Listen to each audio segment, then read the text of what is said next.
So my name is Vincent Tang. I'll be doing a presentation on how to succeed at your first job.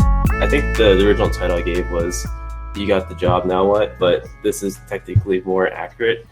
So a little bit about myself.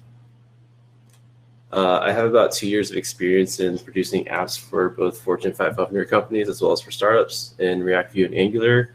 I'm originally from Orlando, Florida, and I run a podcast called Code Chefs, which is kind of a podcast for junior/mid-level developers who are trying to level up in their skill sets, whether it's in front-end development, back-end development, soft skills development, things like what do you do in your first hackathon, and a lot of other topics. So definitely check us out. I have a link at the very end of where you can find that. So let's start off with the actual presentation now. So you got your first job, right? And you're just straight for that boot camp, right? And it's your first day of work, and it's a whole new experience for you. Like, you don't know what to expect, the expectations are, what to do at your first job. And like at the end of the day, you just want to not get fired, right? And funny stories, like the first job that I ever had, I actually did get laid off in the first 3 months of working there. So I could tell you from experience what not to do and what to do. So this presentation is going to kind of highlight the do's and don'ts, essentially, of how to stay at your first job, how to get through the first 90 days, how to make sure you can succeed at where you need to be, and what are some of the definable steps you could take to get to that next step. So I'll just go over the do's and don'ts of what to do at your first job and what not to do, and maybe this might shed some light on something that you can learn from when you're transitioning from a bootcamp experience or transitioning from a coding bootcamp over to your first job.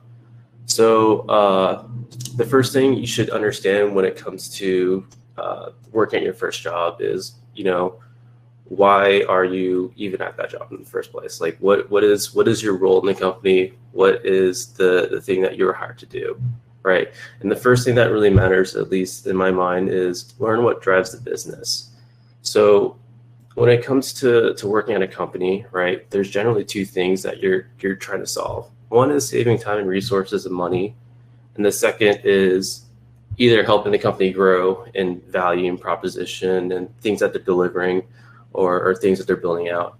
So this kind of varies depending on every business that you work with. For instance, I was working at an agency building applications for startups. So I was kind of like a contract to hire to help startups build out new features for their company. That way it helps deliver value to their clients to retain them long term, because they're using a platform that helps deliver value to themselves. I was working on a project called Florida Funders for the last couple of months, and that helps connect startups to investors. So building out features for the investor to see new analytics on the rate of investment and returns, and helping the admins manage the whole process. That was kind of what I delivered, at least for the current gig that I'm at. So just think about in terms of what things is the company needing. Maybe you're building out a new feature for an existing product.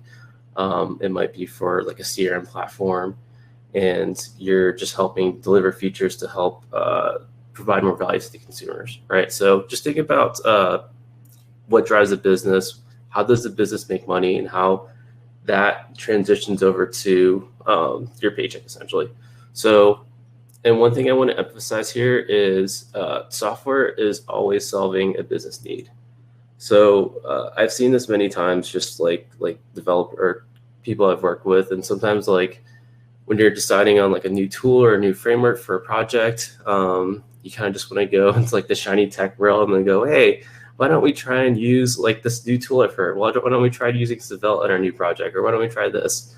And you should always take a step back and go, what is this tool used in this application, and what does it solve? At the end of the day, software is solving a business need, and you should always frame your development mindset in the sense of how can you deliver value to wherever you're working. And that will definitely help you kind of make decisions from then and out. So that's the next thing. The next thing, the other thing that you should understand is understanding team dynamics. If you're starting like your first job, straight out of boot camp, just in general, I feel like a lot of developers who come out of boot camp either work in QA or front end development. That's just what I've personally seen. So you're generally going to have like a project manager, you're going to have a scrum master, and this is someone who plans out the different tasks allocated to what you need to do for building out a new set of features. Maybe you're working on a CRM and you're enhancing the ability to manage like different clients on that portal, and whether they're like getting the different status updates that's needed. So understand what you're building out. Usually this is with your project manager, scrum master, and you might have something called a retrospective or ticket point estimations of how difficult tasks are going to be. And usually this is like a team collaboration meeting where you kind of like, where each member of the team kind of estimates how difficult something is. Depending on what project you're on, there might be like a product expert. That's usually someone who understands exactly what's being built out, understands what the actual value being delivered is in the project itself. So if you might get stuck on a question, say, hey, should the user experience be this or this? They're both technically both correct answers. Which one is a better solution to go with? And this is something you would ask the product expert. There might necessarily be a product expert in every team, and you might have to go through the project manager instead. It just depends how the setup of your work environment is set up. So definitely keep that in mind. If you're starting out a new company, there's always a lead developer or even a tech lead. Sometimes there's both a lead developer and a tech lead. That's usually the person, like your senior, your mentor that you report to, who kind of helps funnel through decisions of where you should go with the project or how you should build out new features, whether building it out with this specific framework or this other different type of design pattern is what you should go with. So any like technical questions you might have, you should ask them. You might be working with a database developer as well, just depending on what kind of application it is, if you're doing more backend development. And then you might be working with backend developers if you're doing front-end development and vice versa.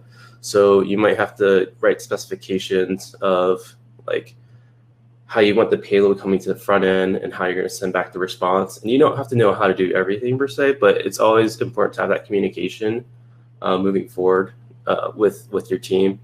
And these are pretty common team dynamics in my mind in terms of people and types of people you work with. If you're starting out fresh out of boot camp, if you're working in front-end development, or if you're working in QA, or maybe if you're doing back-end development. So just definitely keep those team dynamics in mind. It helps you figure out who to communicate and talk to. Okay, so another thing that you want to understand is understanding the code base. And every code base is a little different. Depending on the framework and the application it's built in, if it's built in Node.js, if it's built in React, if it's built in Laravel PHP, how it's set up does vary a lot depending on what type of project you're working on. So there really is no hard set of rules, but this is just kind of like my personal insight of how to understand the code base in general.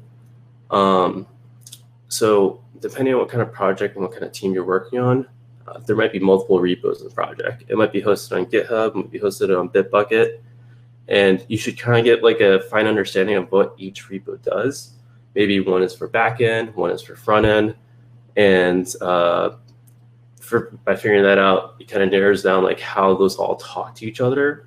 And you can just look through the package.json file if it's like a Node.js project or a React project, and you can kind of see what's being installed and what they're using. And that can definitely give you an insight of like where or what the project actually does. And there might be installation files of like, here's how to install it, here's the envs you have to set to actually get it up and running. There might be serverless functions behind the scenes, which you might not even see at first glance, which that's happened to me. I just didn't even know they existed till a couple of months in the project. So there might be things behind the scenes talking to the database that you might not be aware of. So definitely try to figure that out when you first start your first couple of days of work. Understand like the big picture of how everything is connected. You should check out the READMEs and installations if they're up to date. A lot of times they aren't, just because as developers we just don't have time to maintain documentation, or the project manager just wants you to push out to the next sprint feature, and then documentation gets deprecated, things change, features change. So I'll always, when you're going through a code base, like look through the dates. I always check through the dates of, when the last commit is, and I'll go on GitHub and I'll look through the folders and I can see what's fresh and up to date, right? And that gives me a better insight of what actually matters in the code base and what doesn't. If you see like one like folder being constantly committed on, it's probably important. If you see other parts of the code base or other repos that aren't really committed as frequently, there's a chance that it's very stable already and it's not necessarily needing to be updated all the time. So definitely kind of look through the dates. It gives like a historical record of what the application, or like how the application is transitioning over time. So I always run like a plugin on VS Code called GitLens, and it kind of gives me like an insight of like the commit history log, and that tells me a little bit of a history of the past and helps me kind of gauge like what needs to be built out and what doesn't. And then definitely read through old pull requests. Whenever I start a new project and then I get like onboarded into a new GitHub repo, I always go through the old pull request. What it does is it gives you an insight on the kind of standards that they use at the company. Maybe there might be like a formal code review process.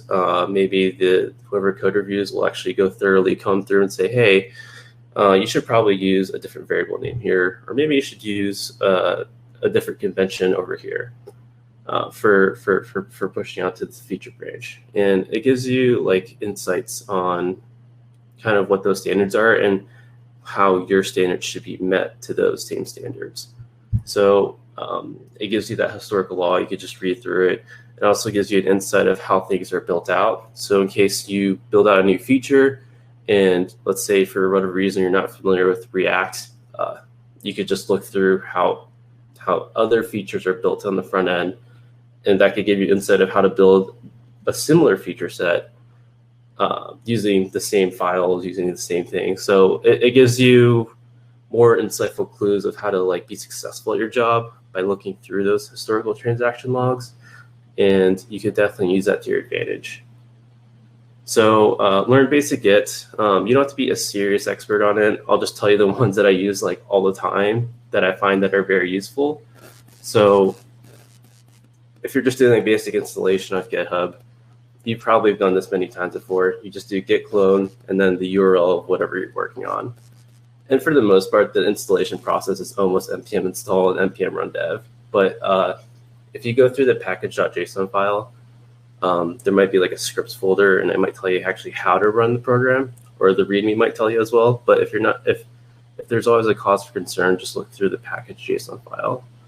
Or in this case, if you're using like Laravel or Ruby on Rails, it's probably something similar. Like it might be gem install and then gem run dev. But the process is really similar for most repos. So next thing you want to do is understand how to make your own branches and how to make your own local branch, and also commit code to that branch. So you can then PR to GitHub or make a pull request in GitHub. And here's a very contrived example of just generally how I do it. So when you're on like development and you do git pull and you're up to date with the current development branch, usually there's like a development branch, there's like a staging branch, and then there's all the feature branches. That's just how like generally most companies do things. You'll go on development, you'll pull the latest code, git pull, and then you'll check out to the feature or the name of the branch you're gonna call it. And generally the general convention is either the name of the ticket, so it might be like something that's automatically created by Jira or Trello or whatever, or you'll just say like feature / whatever word like semantically describes what you're building out. In this case, let's just say we're building a footer, right? A footer on a page. Then you'll commit the code, you'll add it, commit M, which is like the message you're pushing up, and then you'll just push it up to master. For like the steps 3 through 5 here on this step, I usually use VS Code and just manually do it myself, or just use the GUI to actually push it up. And then last thing is, if you're making a pull request and you're working with other teammates, the development branch might actually be more up to date than what the branch that you're working on towards. So you have to pull through the latest changes made on the repo against your branch. That way, whatever you're like making a pull request to is like up to date. And the command I use the most often is git pull origin development when I'm like on the feature footer branch. If that makes sense. And then if you run into any other problems, I usually don't even figure them out. I just like Google it and Stack Overflow it. But a really good website whenever I run into the problem is called ohshitgit.com.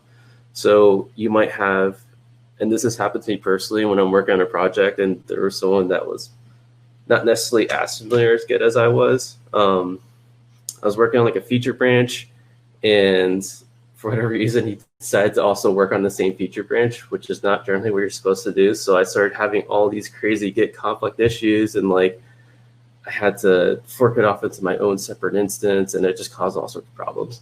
So sometimes it's kind of, it can be kind of unpredictable, like how Git will treat you, and sometimes it'll just like make you stop everything, and you have to like spend a couple hours just fixing it. And I remember when I first started my first job, I had the senior tech lead like spend the whole day just teaching me how to use Git because I just screwed up the entire repo. I overwrote a lot of history on there, and yeah, it definitely was not a pretty thing. So learning how to do basic Git at least will definitely help you when it comes to working in a team and making sure that things are kind of orderly when it comes to pushing out code and making pull requests against that code base. So another thing that you should do is communicate. And communication is definitely kind of one of the harder ones to define because there's so many things you could be doing to making sure that everything is accounted for. So one of the easiest things you could do at your job, at least, is letting your team know that you're going to be AFK during lunch or when you're taking lunch. So this helps your senior tech lead kind of plan out their day.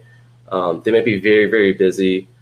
They might have a lot of things going on. So by letting them know in advance, like, hey, I'll be gone from this time to this time, or I'll have a doctor's appointment the next day from like 9 a.m. to 11 a.m. It gives them more time to plan out when to meet with you, to check up on you on different things that you're working on. So definitely keep everyone in the pipeline. If you're like in a Slack channel, and for that specific project, just type it in there. That way everybody knows, not just like your tech lead, maybe your project manager wants to know as well. So communicate these standards ahead of time, and it'll just make your life so much easier, because then, you know, someone's not going to ask you a question during that time and then expect an answer when you're not there, right? So, and one important thing, during core hours of work, which is generally going to be around 9 a.m. to 5 p.m. Monday through Friday, find any blockers during these hours. Maybe you don't actually get your work done during this time, but like you have to figure out ahead of time if something's going to block you. A blocker is something that prevents you from finishing your task. So for instance, if you're building a front-end feature and you have to integrate a backend, you want to make sure that backend is fleshed out, or at least the specs are fleshed out, and the backend developer knows what's being built. And maybe you have to test those features first. So you might have to run it in Postman to make sure, a specific HTTP post method is working as intended, or a GET request is retrieving back a list of all the contacts from a CRM. I don't know. It just depends. So figure out if there's anything like externally that might affect your work, and figure this out way ahead of time. That way you can communicate to your team that you're going to run into issues. And then, you know, at least you can get the work done that night if you need to. So find this out ahead of time. It definitely will help out. A lot of times, at least for me, sometimes I'm not provided any deadlines. Find out these deadlines ahead of time if there are deadlines. If you're working like in a Scrum Agile team, it's mostly just based off like 2-week sprints and just whatever gets done during that time frame. But if you work at an agency where things are all like hard hours, or actually recently I just worked on a project with Verizon Wireless, and we had a hard deadline for like a Halloween project. It had to be done like at a specific date at a specific time, because if it wasn't done during that time, the client wouldn't be happy, right? So there was like an actual physical hard deadline. So figure these out, and that kind of will help you plan out how much work you need to allocate for that week. All right. Find these out ahead of time, and then you can deliver value on time and every time. Another thing is, whenever you finish a big feature, it might take like 1 or 2 weeks worth of time. The longer it takes for you to build out a specific feature, the more documentation you should have afterward, or showcasing of what you're building out of that feature. So for instance, I had to recently build out like a white management administration feature for like an application we we're building for the financial app I was working on. It took me about 2 weeks to build out. I just every couple of days I just made screenshots of GIFs of what I was building. That way, in case there was any discrepancy of like the user experience and any sort of cause for concerns, like it was all accounted for just because I put it in Slack. And if no one responds to it, it's probably good. So definitely learn your documentation tools, your annotation imaging tools. I personally use GIFFox for Mac OS, and then for Windows I use ShareX, and that helps me make these GIFs really quickly. Or sometimes I record Boom videos and kind of like talk about what's being built out, and that definitely helps the communication process because it's all happening like asynchronously, and I don't have to have a meeting per se, but they can just watch the video whenever they want. So it clarifies a lot of issues down the road. And then, like I said, just also make your boss's job easier, and then they'll love you for it. And then, everything else kind of falls in place from that. So another thing is, when you're first starting your job, is there's going to be a lot of resources that they're just going to hand to you. Like you're going to have a new email address sometimes. You're going to have like a place for your task management board. Usually it's going to be Jira, and you might have just stuff everywhere basically. So you want to definitely be personally organized. You want to have bookmarks, and I usually make a folder for every project that I'm in. So you can kind of see it here. Actually, I'll show you what it looks like. I have, this is my folder right here, and I just put it all my folders right on my Google Chrome, and I just make a link of everything I'm working on in that folder. I'm not going to show you what that folder looks like, but yeah, have bookmarks for things that you'll commonly reference. It makes your life much easier, just because there might be a segregation of many different tools out there that they're using, and it might be confusing keeping track of all of it. I personally have to like time track everything I do as well, and manage like the Jira boards and making sure those statuses are up to date, as well as making sure the GitHub repo PRs are also being accounted for when I'm doing code reviews. So there's a lot of stuff to keep track of, and definitely just make a lot of bookmarks. It helps out a lot. Code snippets. So anytime I run into a problem that I needed help on, or something at the Stack Overflow, I usually document that somewhere. And everyone has a different set of tools. I usually just push it up to like a personal GitHub repo, just like little snippets of code that I found useful. Maybe it was just like pieces of SQL that I used for writing updates in the database. Just whatever you had to look up, you should probably document, because that's something that you don't know how to do offhand, and it's something you'll probably reference on the road. Folder for your work documents. Usually it's like your W-2, W-9 on signing. When you first sign off your paperwork, when you're starting your job, you should have that all organized in like a Dropbox folder somewhere under like whatever organization you're working in, because you might need to reference that down the road. You should always update your resume at least every few months, or sometimes every few weeks, even though if you're not applying to jobs. It helps you keep like a sanity check in terms of what you're actually doing and like what things you're achieving at the job. And it gives you an idea of like kind of where you're progressing. And also it helps you write your quarterly reviews and annual reviews. The company might even forget what you're working on sometimes, and they don't have an accurate documentation record of everything you've been doing. So you should definitely keep track of what you're working on. You might even want something called a brag document, which kind of describes, hey, here's all the things that have been accomplished since I started working here. And that might help you get a promotion. That might help you find your next gig. It could be a lot of other things. So definitely keep some sort of documentation of what you've been doing to improve the company. And also keep logs of how long it takes for you to do tasks. This is really helpful because when you're first starting out, you don't have any idea of how long a task takes. Like someone tells you, hey, how long is this going to take? And you could say 3 days or 3 weeks because you don't have any conception of how long something takes. When you finish out a task, try to write it down somewhere. Say, hey, I had to build out XYZ feature, and I spent the first 10 hours doing this, the next 10 hours doing this, and it took me like 30 hours. Having that benchmark makes you a much more experienced developer because it lets you take more responsibility of how long things take when you're talking to the product manager or the product owner. And it makes you a much more confident developer if you know your limitations and what's hard and what's easy for you. So keep that in mind as well. Learn to solve problems. Here's some just hard, fast rules. If you're working on like a JavaScript application or a backend application, console logs always work.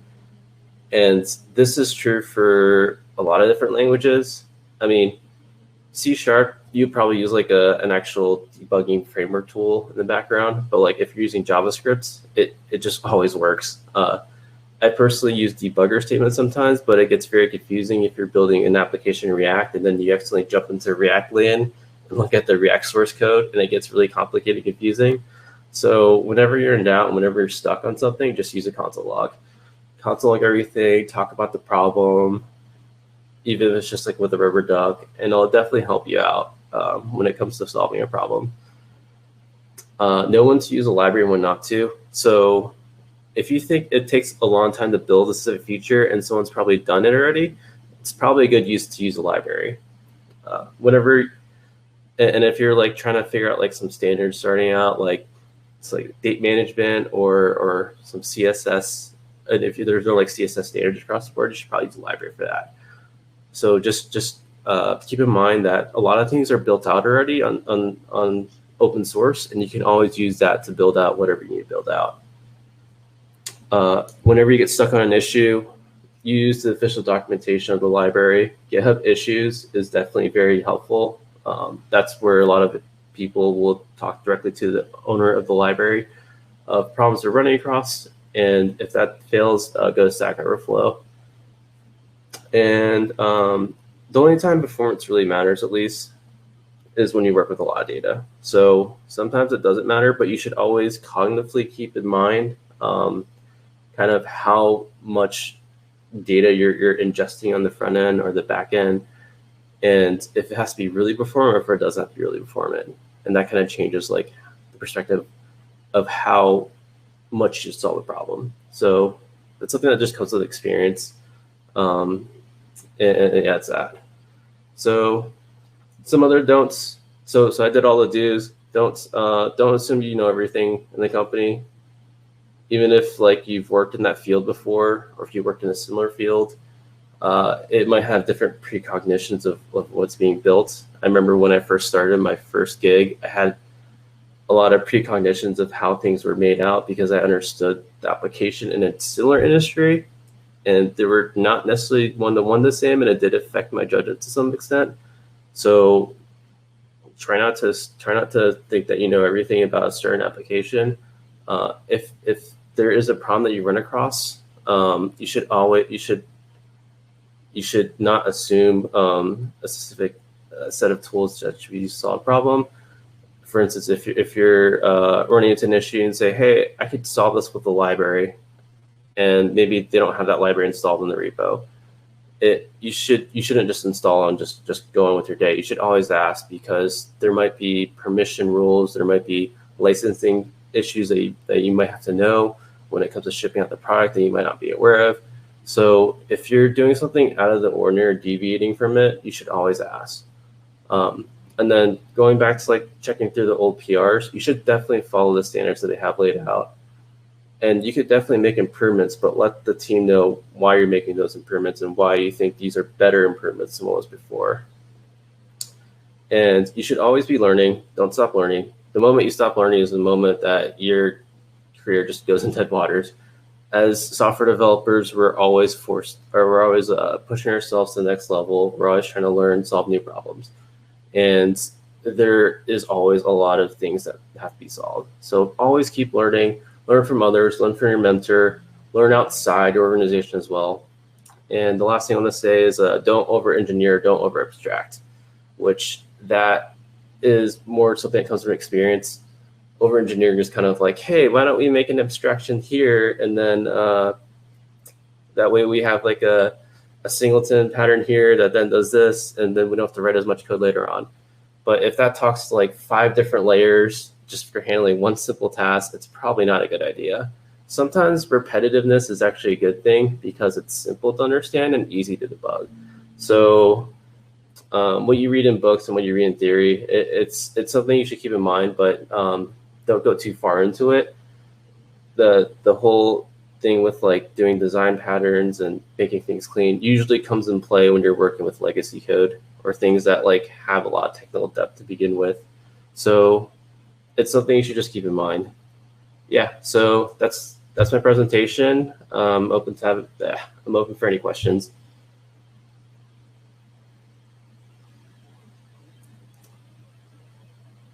Yeah, anyone have any questions? Hold on, let me stop sharing. We have a comment from Shatoya. She says, yes, less is more. Yeah, definitely. Less is definitely more.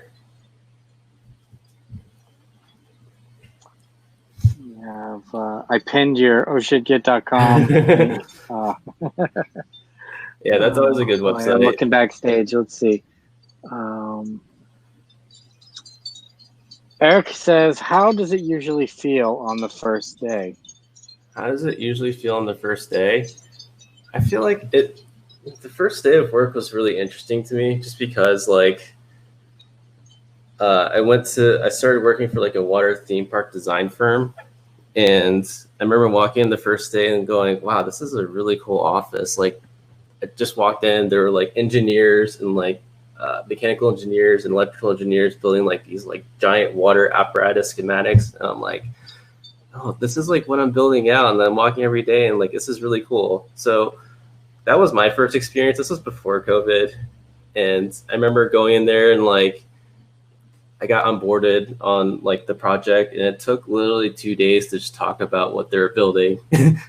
So it really depends on the project and what's being built out. But I remember the first day I started working there, I told myself, hey, I'm working in Vue and I don't really know that much about Vue, and they hired me knowing I didn't know that much about it. So I decided I would still be useful on day one. And I kind of thought to myself, how could I be useful? So documentation is always welcome, especially for someone who's new on the team, because you have a fresh pair of eyes, and that's always something that's it's always something that's valued. So my first day was, wow, there's a lot of stuff going on here that I didn't know when I had the interview. Like there's so many things about this project or this product that I have to know ahead of time. So that was my first day of work. It was just like overwhelming amounts of information, and I just like went to sleep. I'm like, oh my god, I feel like I'm gonna fail at this job, but I could probably make something happen. So yeah, it was intimidating. I felt like on my first day of work. Yeah, the documentation and a test suite that needs maintenance are two of the things that if you step up and improve those, that the rest of your team, that's a good way to earn the affection of the rest of your team. Yeah, right? If you can do the work that none of your other teammates want to do and do it really well, they'll all love you for it. And that usually is testing, because everyone has that pain point of, oh my god, I have to go test the login again. I just did that like 300 times yesterday, or I have to like test this feature like that I just built. Like I built out this new feature and like I have to go do regression testing. Oh, why'd I have to do this? This is gonna take like an hour of my time. And if you just like automate all that for them, they're like, oh my god, Vincent, you're so awesome. I don't have to do this anymore. I could do stuff that actually matters. I remember I joined a team building a LMS product, a learning management system, and in the app they had students, which makes sense that you'd have students as a model in your learning management system, and there were admin users, except they were in the same table. So all through the code was like student is admin, because they started with this idea of the user model having separate students and separate admins, but then they never like went that direction. They just had students, and staff and admin users were students also in the code the way it was written. So it was very confusing to read through the code and be looking at admin code that was talking about students. And so you'd see like student.isAdmin, right? Like all through the code. And it was like the first thing I did on the project was like, I cannot abide this. But there was thousands of lines of code that involved this model all through the app. And I went through and I renamed the tables and the models, every view. And I went through and I scoured through. And the first commit that I made in that project was renaming students to users. Did your company actually like really did they want you to do that, or did they go, hey, why did you change all these things It was a thing that nobody else just like knew how to do, or it probably would have been solved, right? But at this point, like this was a Rails app, and I've been doing Rails for as long as anyone's been doing Rails, pretty much. And I was able to. I knew what had to get done to get it done. So that's something, as like a senior, I was able to bring to the table, just to sort of like, earn that respect, right, from your peers right out of the gate. But there's lots of good stuff you can do as a junior as well. Kento says, great talk, Vincent. This was very helpful. Thank you so much, Kento. I'm glad you enjoyed it. Yeah. Before we let Vincent go, any other questions from anybody? See, I've relocated outside because it's a beautiful day. Oh yeah, Shatoya says keep track of a brag document. Yeah. Yeah, actually, this is advice that we give the students with their portfolios. Yeah, so a brag document, it was something I've read from Julia Evans. She's the one that originally coined the term.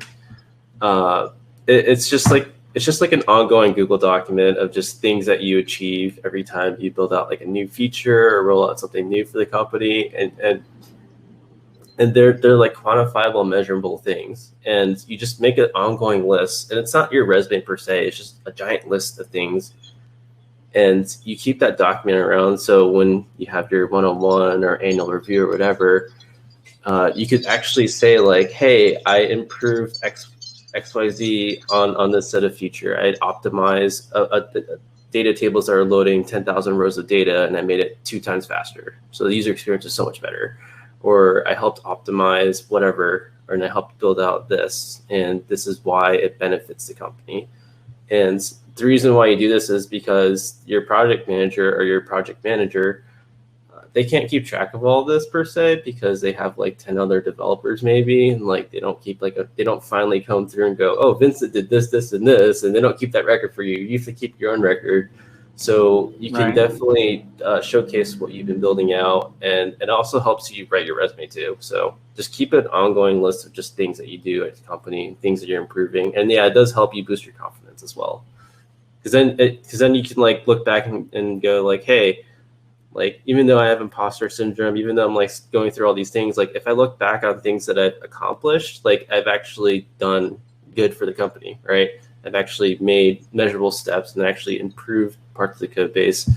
Like, what you're saying earlier, Jason, like where you rewrote everything with like what that specific code was referring to. I run into the same problems too. It's like, wait, why did we call this like a AML component when it's really like an authorization user component? And I'm just like, I was just so confused. Like the whole application had this reference to that.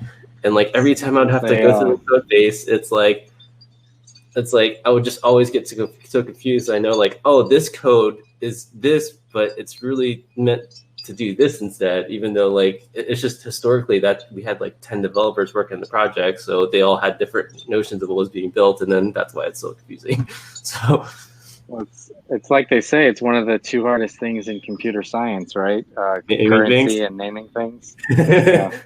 Yeah, and off by 1 errors. Yeah, definitely name things. It's always better to err like having long variable names, because then it's just super descriptive, and then you can always change it down the road, and you don't have to worry about like using the word like email and then like, oh, is it an email for a company or email for like a personal address? Like you don't know which one. Like it's better to go like really really into like longer variable names if you're not sure. But yeah, it's definitely the school Gavin preaches to the students. So they definitely have seen Gavin's very long-winded variable names, I think, that he uses to make a point. Yeah, I like to think of it as kind of like a form of note-taking. Like, the code should definitely just be readable on its own. And if you don't have to write comments, or if it doesn't need comments, then that's a good thing. But sometimes self-documenting. But sometimes it's like the only times you should write like comment blocks is when if you go to that code like 6 months later and you go, why was this thing written again? Like, what's the purpose of this? Or it might be like some really complex code that you just it has to be complex because that's just how it has to be solved. And you should just write some notations like, this is complicated because of this. It's interfacing with this part of the application that then interfaces with this, and this is why we built it. So that definitely helps out, even though that comment might get outdated, but you can always look through the commit history log and see when it was written. But yeah. Absolutely.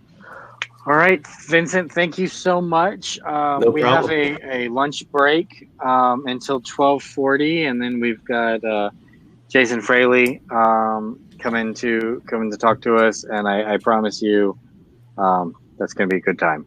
So I'll see everyone in about half an hour. I'm gonna, if you're still inside and you haven't gone outside today, and you're if you're local, right, in the Suncoast area here in Tampa Bay, it's the best day we've had this year. It's beautiful out here today. So take a step outside if you haven't yet. And I will see you all in about half an hour. See you guys later.